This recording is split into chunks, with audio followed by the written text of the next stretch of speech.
While most of my hikes are planned, sometimes when I have a little unexpected time on my hands and I'm near an interesting trail, I'll take a spur of the moment unplanned hike. But it really helps to have done some pre hike work ahead of time to be able to drop everything you're doing and go on an unplanned hike.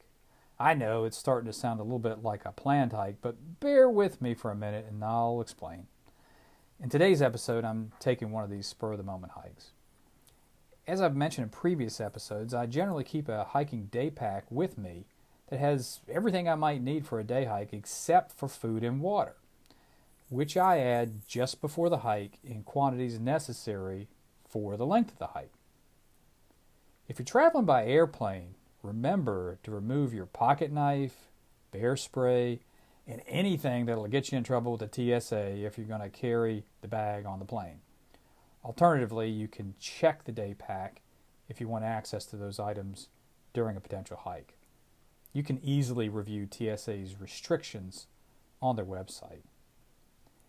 In this situation, I thought I could get in 10 miles or so before sunset, so I added some snacks and plenty of water to the kit, which only took a couple of minutes.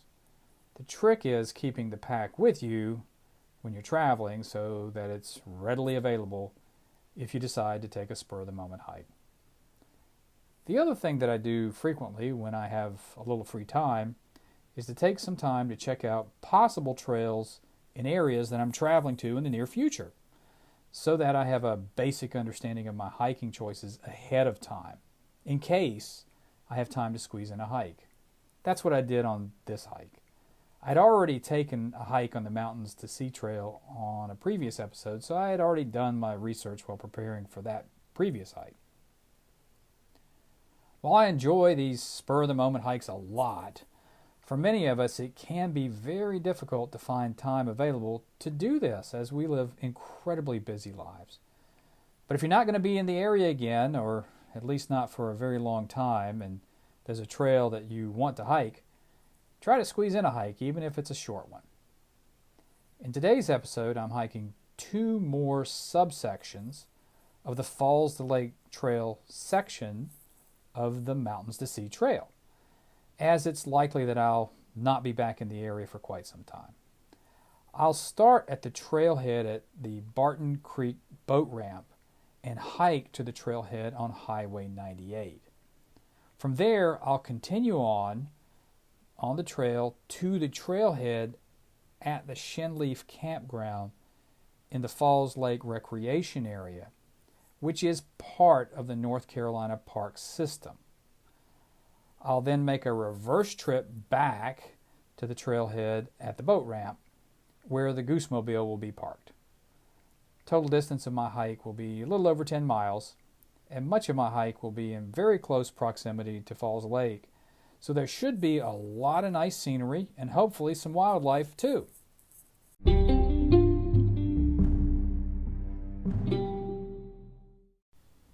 So I'm at the halfway point of my impromptu Mountains to Sea Trail hike today.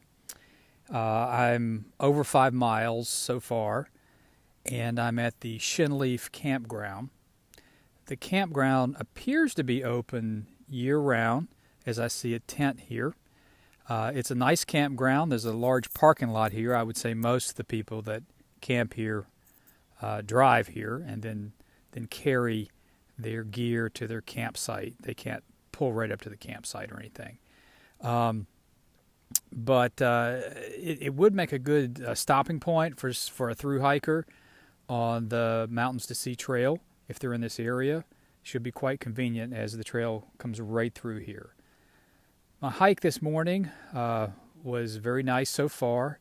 The weather has really cooperated. It is overcast and about 62 degrees pretty much the whole time I've been hiking, and just a really nice December day that obviously I couldn't resist going for a hike. On the hike in, I did see a hawk up close and personal, and basically he or she came down and grabbed something right in front of me and then flew up in a tree. and tried to get some video of it to put on my Instagram page. I'm not sure how well that is going to come out because I tend to be a very shaky camera person, but maybe I can take the video and convert it into a still or something like that. So that would be pretty cool. Really a real treat, seeing a hawk up close and personal like that. Other than that, hadn't really seen any wildlife at all, and have only passed a couple of hikers, 3 altogether, one person by themselves and then a couple. And I think that's because it is a weekday, and in this area, I think most of the traffic on the trails is on the weekend. The conditions of the trail are about like my last episode on the Mountains to Sea Trail. Some ups and downs, but nothing horribly bad. A lot of very well kept bridges along the way. The people that keep this trail maintained do a fantastic job, and I really applaud them for their efforts. Had me a snack, and checked out the campsites here a little bit for future reference in case I ever need to use them. And guess I'll get started on headed back here in just a little bit.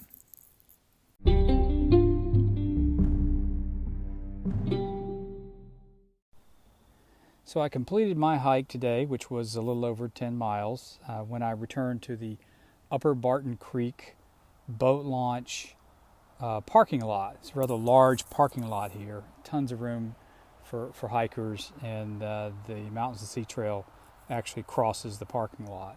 So great place to park. I would give you a word of caution though. I highly suspect at other times of the year when there's lots of boaters out, this parking lot may be jam-packed full. So this time of year not a problem, but other times of year you might have a hard time finding a place to park. Other things to think about from today's hike, there are certain parts of the hike where the trail gets really narrow, and it is on the side of a hill with a pretty steep drop-off, and saw this multiple times. So you do have to watch your footing and be careful to avoid falling down the hill and perhaps getting injured.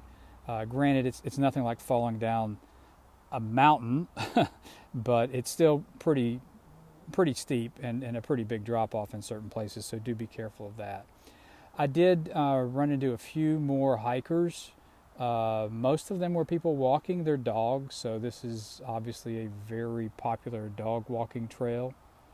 The trail does cross Highway 98, and it's extremely busy 2-lane highway, so you do need to be very careful when crossing that road. It's surprisingly busy. So overall, I think this was a very fun day. I was able to, at the spur of the moment, get out and get a 10-mile hike in, and I would highly recommend this trail to anyone. You can use it for whatever you want. Just walk your dog, short day hike, long day hike, you name it. There's lots of things you can do on the Falls Lake section of the Mountains to Sea Trail.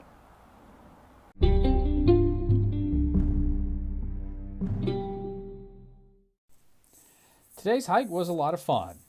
The weather cooperated with me, and I was able to squeeze in this hike on a December day before the frigid temperatures settle in. I did have some issues with my hiking boots today. I don't think I had broken them in enough before today's hike. Hopefully my toes won't get all bruised, but I'm thinking they will, given the pain that I had during the last couple of miles. I really enjoyed my hawk encounter today. I've already posted a short video of the hawk on my Instagram account, and I'll post some photos taken on today's hike there as well, shortly after this podcast is published. My Instagram name is Gooseahikin. That's Gooseahikin.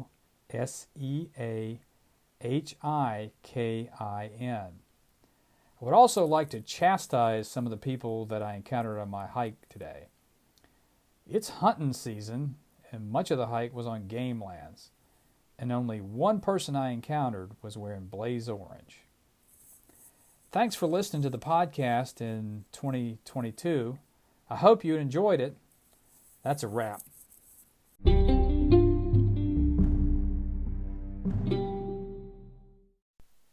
A final thought.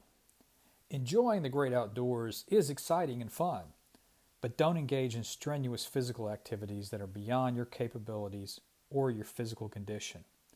Make sure you know what wildlife you may encounter on your journey so you can be prepared. Also, make sure that you carry an emergency medical kit, water, and a map, and always stay on the trail.